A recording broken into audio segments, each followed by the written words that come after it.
Assalamualaikum warahmatullahi wabarakatuh. Sim kuring di kelompok 5 rek mintonkeun carita wayang Mahabharata. Nepangkeun nami Abdi Alfiah salaku Dursasana. Abdi Jihan Ajara salaku Sangkuni.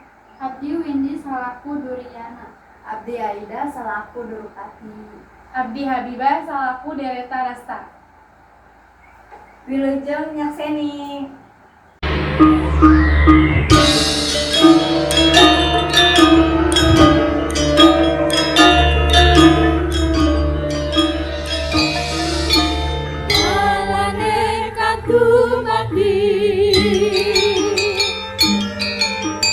Bukane kang wiworo alame kang jagat gumelan lelare kang candrane ngakesan caritane kang wayang purwa Satria Pandawa Satria Kurawa kang hawa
Kitab anu jadi sumber ayana karajaan guru dina kitab Mahabharata zaman Prabu Dereta Rasta. Karajaan dibagi jadi dua bagian nyaeta Putu Janggala jeung Putu Asih. Putu Janggala ieu karajaan dipimpin ku Yudhistira pamisah ti karajaan guru aslina Yudhistira teh lanceuk pangkolotna Pandawa sarta keturunan Pandu. Kusabab ayeuna pasea antara putra Pandu jeung putra Dereta Rasta, kerajaan ieu dipasrahkeun ka Pandawa. Ayana pasea ieu kerajaan guru dibagi jadi dua. Tempatna antara Walungan Gangga sareng Yamuna Indraprasta. Jadi ibu kota kerajaan ieu. Guru asli Duryodana putra Cikal Dereta Rasta marentah kerajaan Putu Asri tempatna diwetaneun karajaan Putu Janggala anu dipimpin ku Pandawa. Mahabharata nyaritakeun konflik antara Pandawa 5 jeung dulur-dulurna.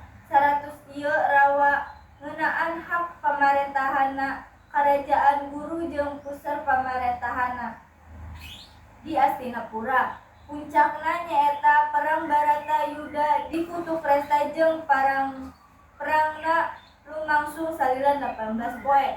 Hiji dinten disamprak balik Indraprasta. Duryodana mindeng mikir-mikir ngeunaan usaha pikeun menangkeun kamewahan jeung kamewahanana nu aya di Indraprasta. Manehna hoyong pilihan meunangkeun harta jeung karaton milik Pandawa, tapi anjeunna bingung kumaha carana menang karaton. Kapikiran Duryodana dek nyerang Pandawa tapi dihalang-halang ku Sangkuni.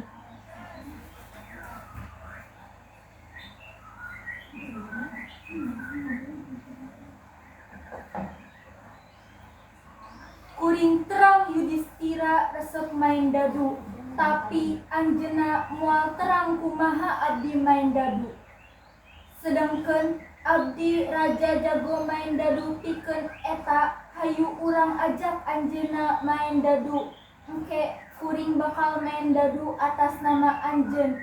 Ku hiji kuring tantu manehna bakal eleh main dadu. jeung kuring ku kituna anjeun bakal bisa boga naon nu anjeun impikeun. Nuhun, siga eta ide nu sae, terang langkung sae mun ayeuna urang ngarioskeun ka Bapa pikeun ngajak Pandawa main dadu. Hayu atuh urang langsung ka Prabu Deretarasta.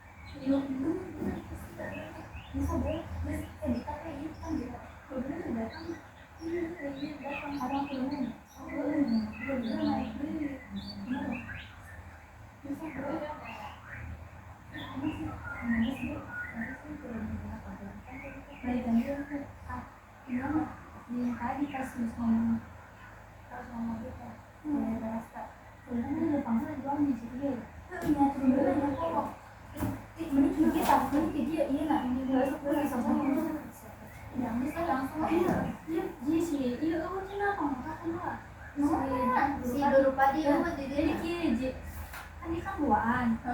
Tah, jadi si itu balik gerak. Terus si Deretarasta ieu dua leumpang. Anu mana geus mana Durupadi. ai mana moto nu mana-mana. Eta mah si Pia pena.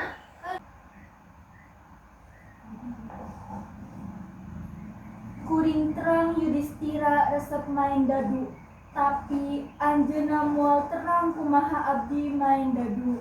Sedengkeun abdi raja jago main dadu, pikeun eta hayu urang ajak anjeunna main dadu. Engke kuring bakal main dadu atas nama anjeun.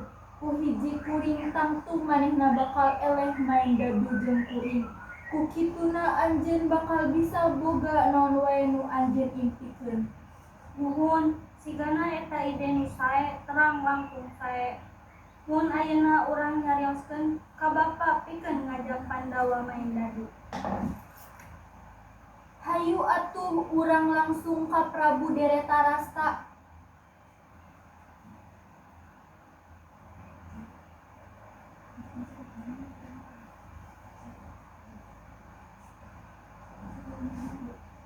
Pak, aya hiji hal anu bade dicarioskeun. Naon, anjeun hoyong nyarioskeun ka abdi? Abdi hoyong ngundang Pandawa main dadu sareng abdi, tapi abdi hoyong anu eleh hartana masih kana menang.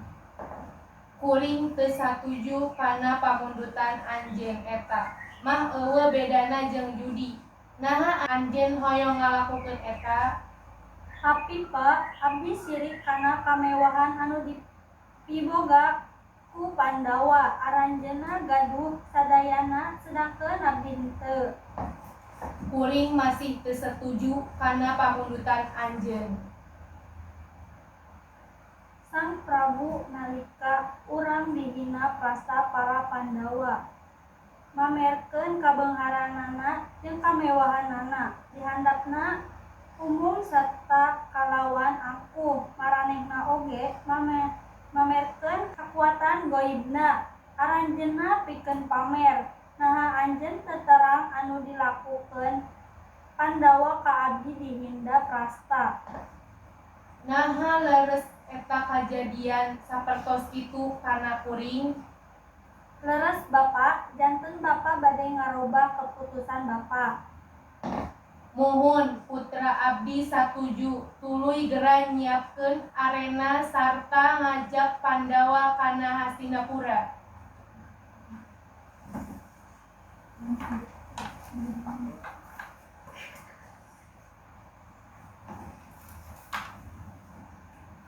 Deretarasta nyiapkeun arena judi di Hastinapura. Saparantos trengse anjeunna ngutus Midura pikeun ngajak Pandawa main dadu di Hastinapura. Yudhistira salaku lanceukna Pandawa narima uleman diiring ku dulur-dulurna, katut pamajikan, katut pangawalna. Yudhistira angkat ka Hastinapura. Sadugi di Hastinapura rombonganna dipapag ku Duryodana. Aranjeunna istirahat di dinya salila sapoe tuluy indit ka arena judi.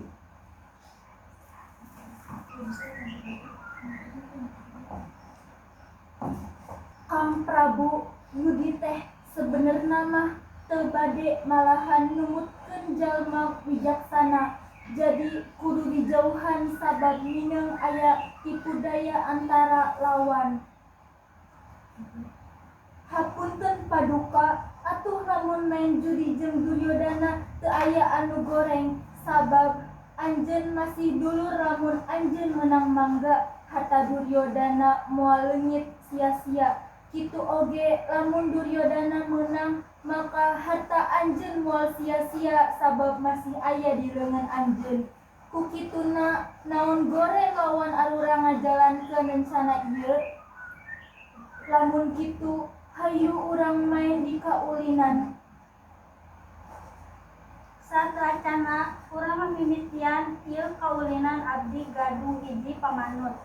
Abdi hoyong sakuni ngawakilkeun kuring dina ngalakukeun dadu satuju teu kana pamanut abdi Yudistira. Kang jigana urang kedah ngabatalkeun kaulinan ieu. Malahan saencan mulai ieu aranjeunna geus katingali licik. Tapi cigana urang kudu nanya ka Yudistira manehna satuju teu kuring bakal ngagantikeun atau kuring pikeun ngalungkeun dadu. Kuring saleresna teu nolak kana pamundut manehna. Oh nya abdi hoyong nambahan hiji pamanut deui. Duanana pamanut boga hak pikeun nyerahkeun naon wae ti karanjaan. Maranehna wok maluk paeh wok hirup teu aya anu tiasa ngeureunkeun. Anjeunna iwal anjeunna parantos nyanggakeun yen anjeunna eleh dina kaulinan dadu ieu. Dugi anjeun bingung sareng pameget anu kadua paduka. Kuring narima judi nu dimaksud dina kaulinan dadu ieu.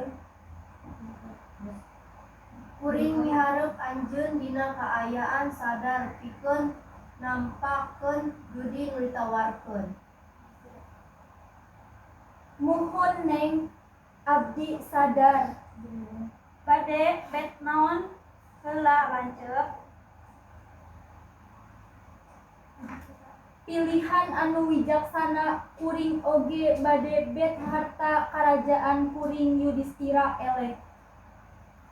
Duka teuing sigana kuring menang kaulinan ieu, jadi ayeuna giliran kuring ngalungkeun heula dadu. Duryodana hayang bet naon? Kuring bakal bet ingon-ingon. Kuring oge bakal bet sakabeh sapi kuring. Muhun hayu urang ngamimitian ieu kaulinan.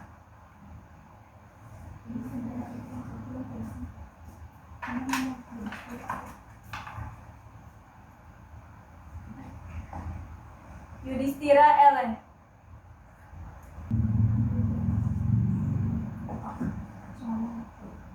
Naha rek ngaku eleh Yudistira, pasti kasatria moal nyerah. Keun lamun bener main dadu geus kasatriaan nyerah kumana lamun perangnya eta kaulinan salajengna bet abdi kuring. Muhun salajengna abdi kuring oge bakal bet abdi kuring. Muhun mugi Sang Prabu Yudistira teu kaduhung kana pilihanana.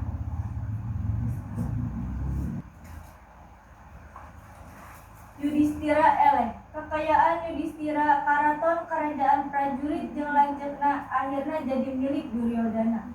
Yudistira nu teu boga naon-naon deui nekat rek ngabahayakeun dirina. Sakali deui eleh kukituna manehna kudu jadi milik Duryodana. Sangkuni anu basana seukeut ngabujuk Yudistira bet pamajikanana Drupadi. Kusabab dihakan ku basana sangkune Yudistira bet pamajikana Dewi Drupadi. Seueur anu henteu satuju kana kalakuan Yudistira. Tapi sadayana cicing sabab Yudistira ngagaduhan hak. Duryodana ngutus Widura pikeun ngajemput Drupadi. Tapi Widura nolak kelakuan licik Duryodana. Kusabab Widura nolak Duryodana ngutus pangawalna pikeun ngajemput Drupadi, tapi saenggeus pangawalna anjok ka tempat peristirahatan Drupadi, Drupadi nolak datang ka arena judi. Saenggeus gagal Duryodana minta Dursasana lanceukna pikeun ngajemput Drupadi. Drupadi nolak datang diseret ku Dursasana. Teu boga kamanusiaan, Drupadi cirik ngajerit manehna ngajerit bari buukna ditarik nepi ka arena judi, di mana salakina jeung minantu kumpul.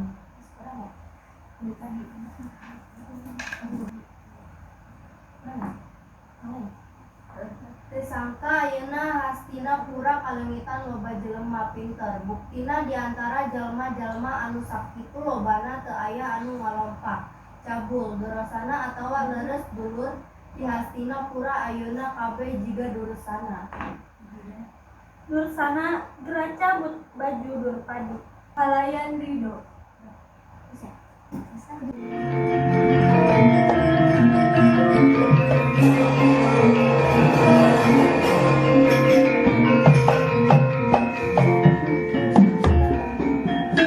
Sakitu wae penggelaran wayang golek. Jalan-jalan sama janda. Cakep. Jangan lupa beli gutem. Cakep. Terima kasih atas perhatian Anda and see you next time. Hatur nuhun.